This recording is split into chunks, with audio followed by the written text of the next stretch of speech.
بالله من الشيطان الرجيم بسم الله الرحمن الرحيم وعلى الذين هادوا حرمنا ما قصصنا عليك من قبل وما ظلمناهم ولكن كانوا أنفسهم يظلمون ثم إن ربك للذين عملوا السوء بجهالة ثم تابوا من بعد ذلك وأصلحوا إن ربك من بعدها لغفور رحيم۔ یہودیوں پر ہم نے جو کچھ حرام کیا تھا اس کے بارے میں اس سے پہلے ہم نے آپ کے سامنے بیان کر دیا ہے، اور یہودیوں نے اپنے آپ پر خود ظلم کیا، ہم نے ان کے اوپر ظلم نہیں کیا۔ پھر جو لوگ نادانی میں برے اعمال انجام دیں اور پھر وہ توبہ کریں، اپنی اصلاح کر لیں، تو بے شک اس کے بعد آپ کا رب ان کو بخشنے والا اور رحم کرنے والا ہے۔ معزز سامعین کرام، یہ سورۃ النحل ہے۔ سورۃ النحل سورہ نمبر 16، اور اسی سورت سے ابھی آپ کے سامنے آیت نمبر 118 119 یہ دو آیات اور ان دونوں آیات کا ترجمہ پیش کیا گیا۔ سورۃ النحل یہ مکی صورتوں میں سے ایک صورت ہے، اور سورۃ النحل کے اندر اللہ تبارک و تعالیٰ نے اس کے اندر جتنی بھی آیات ہیں اس کے اوپر آپ غور کریں گے تو اللہ تبارک و تعالیٰ نے دو ہی اسلوب اختیار کیا ہے، یا تو مسلمانوں کو، انسانوں کو اور کفار مکہ کو خاص طور سے بڑے ہی احسن اور دلیلوں کی روشنی میں ان کی نصیحت فرمائی ہے، یا نہیں تو کفار مکہ اس زمانے میں، چونکہ یہ مکی صورت ہے، کفار مکہ جو بھی اعتراضات کرتے تھے ان کا بھرپور اس کے اندر جواب دیا گیا ہے۔ تو ان آیات کے اندر بھی جواب دیا گیا ہے۔ اللہ تبارک و تعالیٰ کے کلام کو دیکھیے، اس کے ترجمہ پر غور کیجیے۔ اللہ فرماتے ہیں کہ یہودیوں پر ہم نے جو کچھ حرام کیا تھا اے محمد صلی اللہ علیہ وسلم، اس سے پہلے میں نے آپ کے سامنے بیان کر دیا ہے، اور ہم نے ان کے اوپر ظلم نہیں کیا بلکہ وہ خود ظلم کرنے والے تھے۔ اس سے پہلی کی آیت کریمہ میں جو کل آپ کے سامنے پیش کیا گیا، اس میں ہم نے بتلایا تھا کہ اللہ تبارک و تعالیٰ نے چار چیزیں، خاص طور سے یہاں پر چار چیزوں کا ذکر ہے جو لوگوں کے اوپر حرام ہے، انسانوں پر حرام ہے، اور ان چار چیزوں میں جو ہے مردار، خون، خنزیر، اور پھر وہ چیزیں جو غیر اللہ کے نام پر مشہور کر دی جائیں، وہ چیزیں جو غیر اللہ کے نام پر مشہور کر دی جائیں، چاہے وہ جانور ہو، چاہے وہ کھانے پینے کی چیز ہو، جن کو غیر اللہ کے نام پر مشہور کر دیا جائے ان کا کھانا بالکل حرام ہے۔ تو اصل یہی چار چیزیں جو ہے وہ حرام ہے، لیکن یہودیوں کے اوپر کچھ اور بھی چیزیں حرام تھی، یعنی ان چار چیزوں کے علاوہ بھی کچھ چیزیں حرام تھی جس کا ذکر قرآن کریم میں اور دوسری جگہوں پر ہے۔ یہاں پر اللہ تبارک و تعالیٰ نے یہ فرمایا کہ وَعَلَى الَّذِينَ هَادُوا حَرَّمْنَا مَا قَصَصْنَا عَلَيْكَ مِن قَبْلُ، یہودیوں پر ہم نے جو کچھ حرام کیا تھا اس کا ذکر اس سے پہلے ہم نے آپ کے سامنے کر دیا ہے۔ تو دراصل اشارہ جو ہے وہ سورۃ الانعام آیت نمبر 146 کی طرف ہے۔ یہ جو سورۃ النحل ہے، آپ دیکھ رہے ہیں کہ یہاں پر قرآن کریم کے اندر جو اس کا آرڈر ہے وہ سورہ نمبر 16 ہے، جبکہ سورۃ النحل جو ہے اس سے پہلے ہے قرآن کریم کے اندر، لیکن نزول کے اعتبار سے بھی سورۃ النحل جو ہے وہ سورہ نمبر 16 ہے، اور سورۃ الانعام جو ہے وہ اس سے پہلے ہے، لیکن نزول کے اعتبار سے بھی سورۃ الانعام پہلے نازل ہوئی اور سورۃ النحل بہت بعد میں نازل ہوئی۔ سورۃ الانعام جو ہے اس کا جو نازل ہونے کا جو آرڈر ہے وہ 55 ہے، اور یہ سورہ نمبر جو 16 ہے ابھی یہاں پہ، اس کے جو نازل ہونے کا آرڈر ہے وہ سورہ نمبر 70 ہے۔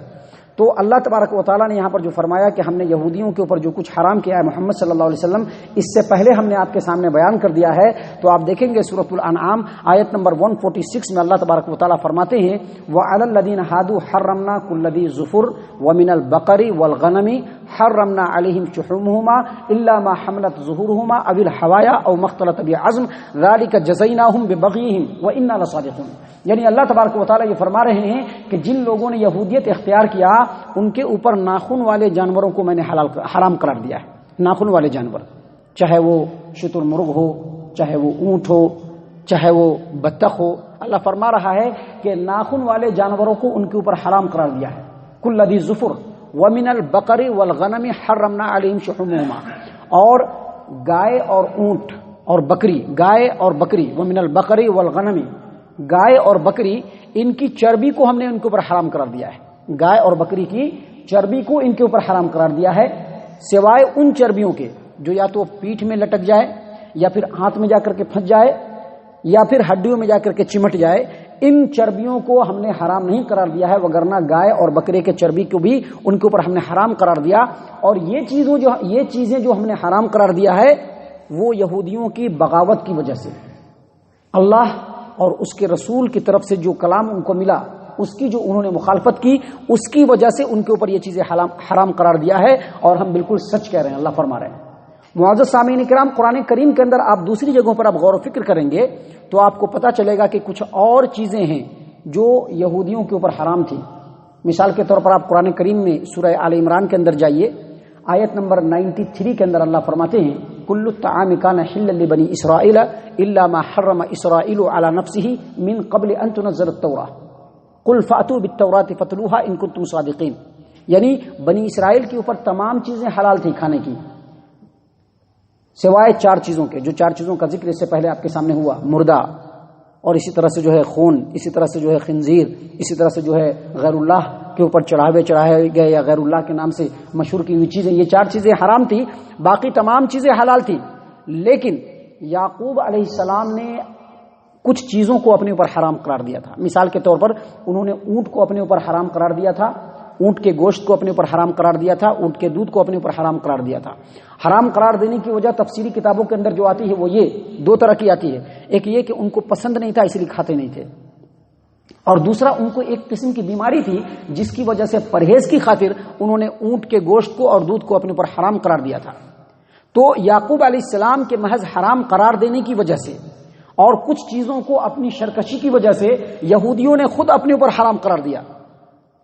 اور یہی چیز زمانے تک چلی آ رہی تھی. جب اسلام آیا تو اسلام نے واضح طور پر بتلایا کہ یہ 4 چیزیں جو ہے وہ حرام ہے. جب کہا کہ یہ 4 چیزیں حرام ہے تو فوراً کفار مکہ نے اعتراض کیا، کیونکہ جو دشمنی کی نظر سے دیکھتے ہیں نا وہ اعتراضات کے اوپر بہت غور کرتے ہیں کہ کہاں سے ہم کو لپ لائن ملے، کہاں پر سے ہم کو لپ ہول ملے کہ بس ان کو پکڑ کر کے لٹک جائیں، ان کو پھنسا دیں. ویسے ہی کفار مکہ برابر اسلامی تعلیمات کے اندر غور و فکر کرتے رہتے تھے. یہ اور بات ہے کہ مسلمان اسلامی تعلیمات کے اندر غور و فکر نہیں کرتے. چند منٹوں کی جو یہ درس ہوتی ہے جس کے اندر بہت سارے علوم و فنون ملتے ہیں، اس کو سننے کے لیے بڑا بوجھ معلوم ہوتا ہے. کیسے سننا، کس طرح سے سننا، بڑا مشکل معلوم ہوتا ہے. حالانکہ کبھی کبھی اس کے اندر اچھی اچھی باتیں بھی آتی ہیں، کبھی کبھی اس کے اندر علمی باتیں بھی آتی ہیں، کبھی کبھی اس کے اندر نصیحت کی بھی باتیں آتی ہیں، لیکن سننا گوارا نہیں کیونکہ غور و فکر نہیں. لیکن مکہ والے غور و فکر کیا کرتے تھے؟ تو جب ان کو معلوم ہوا کہ 4 چیزیں مسلمانوں کے اندر حرام ہے، باقی چیزیں جو حلال ہے اصولی طور پر، تو انہوں نے فوراً اعتراض کر لیا کہ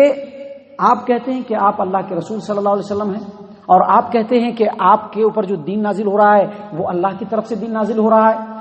لیکن یہودیوں کے اوپر تو اور بھی چیزیں حرام تھی. مثال کے طور پر وہ لوگ جو ہے اپنے اوپر اونٹ کے گوشت کو بھی حرام قرار دیا تھا، ان لوگوں نے اپنے اوپر اونٹ کے دودھ کو بھی حرام قرار دیا تھا، ان لوگوں نے اپنے اوپر بکری کے چربی اور گائے کے چربی کو بھی حرام قرار دیا تھا. لیکن آپ کہتے ہیں کہ صرف اصولی طور پر 4 ہی چیزیں حرام ہیں، اور جن چیزوں کو توریت حرام قرار دے رہا ہے اس کو آپ بھی کھا رہے ہیں.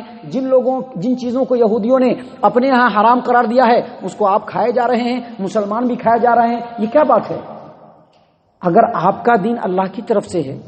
تو توریت بھی اللہ ہی کی طرف سے آیا تھا. اللہ نے قرآن کریم میں سورہ آل عمران آیت نمبر 93 میں واضح طور پر کہا کہ جو چیزیں یہودیوں نے اپنے اوپر حرام قرار دیا ہے وہ توریت نے حرام نہیں قرار دیا ہے، بلکہ یعقوب علیہ السلام نے اپنی طرف سے اپنے اوپر حرام قرار دیا. اور یہودیوں کو یہ چیلنج دیا جا رہا ہے کہ اگر توریت کے اندر یہ بات لکھی ہوئی ہے تو وہ لا کر کے دکھلائے. قل فاتوا بالتوراۃ فتلوها ان کنتم صادقین. اگر وہ سچے ہیں، جن چیزوں کو اپنے اوپر حرام قرار دے رہے ہیں، اگر اس میں وہ سچے ہیں تو توریت لا کر کے دکھلائے. قرآن نے چیلنج کیا. اس سے ایک بات اور پتہ چلتی ہے کہ توریت کے اندر اس وقت تک اتنی تحریف نہیں ہوئی تھی، یہ سب باتیں تھی، لیکن بعد میں چل کر کے بہت زیادہ توریت کے اندر جو ہے عدل بدل ہوا، بہت زیادہ پھیر بدل ہوا، اور آج جو توریت اور انجیل کی شکل ہے وہ بالکل ہمارے سامنے نہیں. تو کفار و مشرکین نے یہ اعتراض کیا کہ آپ کہتے ہیں کہ اسلام اللہ کا دین ہے، اللہ کی طرف سے نازل ہوا ہے، اور توریت بھی اللہ کی طرف سے نازل ہوا ہے، تو موسیٰ علیہ السلام کی شریعت اور آپ کی شریعت اگر دونوں اللہ کی طرف سے نازل ہوئی ہے تو آپ جو ہے یہ بتلائیے کہ دونوں کے اندر اختلاف کیوں ہے؟ آپ چند چیزوں کو حلال قرار دے رہے ہیں لیکن اسی چیز کو یہودی لوگ حرام قرار دیتے ہیں، تو اس میں اختلاف کہاں سے آیا؟ کیوں اختلاف ہو گیا دونوں میں؟ اگر دونوں اللہ کا دین ہے تو دونوں کے اندر مطابقت ہونی چاہیے. اللہ تبارک و تعالیٰ نے فرمایا وَعَلَى الَّذِينَ هَادُوا حَرَّمْنَا مَا قَصَصْنَا عَلَيْكَ مِن قَبْلُ. یہودیوں کے اوپر ہم نے جو کچھ حرام قرار دیا تھا اس کے بارے میں اس سے پہلے بیان کر دیا ہے کہ اصل میں یہی 4 چیزیں یہودیوں کے اوپر حرام تھی، لیکن باقی چیزیں انہوں نے ظلم کرتے ہوئے اپنے اوپر حرام قرار دیا تو اللہ تبارک و تعالیٰ نے بھی ان کے اوپر حرام قرار دیا، اور اس لیے حرام قرار دیا کہ وہ اللہ کی نافرمانی کرتے تھے۔ اللہ فرماتے ہیں وما ظلمناہم ولکن کانوا انفسہم یظلمون، اللہ نے ان کے اوپر ظلم نہیں کیا تھا، ان چیزوں کو اللہ نے ان کے اوپر حرام نہیں قرار دیا تھا، محض اپنی ہٹ دھرمی کی وجہ سے، یعقوب علیہ السلام کو دیکھ کر کے یا کچھ اور وجہوں سے انہوں نے ان تمام چیزوں کو اپنے اوپر حرام قرار دیا۔ اللہ تبارک و تعالیٰ مزید آگے فرماتے ہیں ثم ان ربک للذین عملوا السوء بجہالۃ ثم تابوا من بعد ذلک واصلحوا ان ربک من بعدها لغفور رحیم۔ پھر اس کے بعد اگر کوئی آدمی نادانی میں، لا علمی میں کوئی برائی کے عمل کر بیٹھتا ہے اور اس کے بعد توبہ کرتا ہے اور اپنی اصلاح کرتا ہے تو اللہ تبارک و تعالیٰ بخشنے والا اور رحم کرنے والا ہے۔ مطلب یہ کہ اگر کسی نے یہودیت کو اختیار کیا ہوا تھا، بعد میں جب اسلام آیا تو اس کو سمجھ میں آ گیا کہ ہمارا جو دین ہے دراصل یہی اسلام ہے اور اسی کو قبول کرنا چاہیے، اور اس نے توبہ کیا اور اپنی اصلاح کی، تو اللہ تبارک و تعالیٰ اس کے تمام پچھلے گناہوں کو بخشنے والا ہے۔ لیکن اس کا عمومی معنی یہ ہے کہ اگر کوئی آدمی ثم ان ربک للذین عملوا السوء بجہالۃ، اگر کوئی آدمی نادانی میں کوئی گناہ کر بیٹھے، نادانی میں کیا مطلب؟ بھول چک سے گناہ ہو جانا یا نفس کے بہکاوے میں آ کر کے گناہ ہو جانا۔ یہ جو نادانی کا مطلب یہی ہے کہ یا تو بھول چک سے گناہ ہو گیا یا نفس کے بہکاوے میں آ کر کے گناہ ہو گیا۔ اللہ فرماتے ہیں کہ اگر نفس کے بہکاوے میں آ کر کے گناہ ہو گیا اور گناہ ہونے کے بعد اس آدمی نے احساس کیا کہ ہم سے گناہ ہوا ہے اور پھر اس نے توبہ کیا اور اپنی عمل کی اصلاح کی، تو اللہ تبارک و تعالیٰ بہت زیادہ بخشنے والا اور رحم کرنے والا ہے۔ انسان جو توبہ کرتا ہے، توبہ کیسے اللہ قبول کرتا ہے، کیسے اس کی بخشش فرماتا ہے، کیسے اس کے اوپر رحم کرتا ہے، کل رات میں بھی آپ کے سامنے بیان کیا گیا اور اس سے پہلے بھی کئی بار بیان کیا جا چکا ہے کہ توبہ کا اصل مطلب یہ ہے کہ بندے سے اگر کوئی گناہ ہو وہ انٹینشنلی نہ ہو، یعنی نفس کے بہکاوے میں آ کر کے گناہ ہو گیا،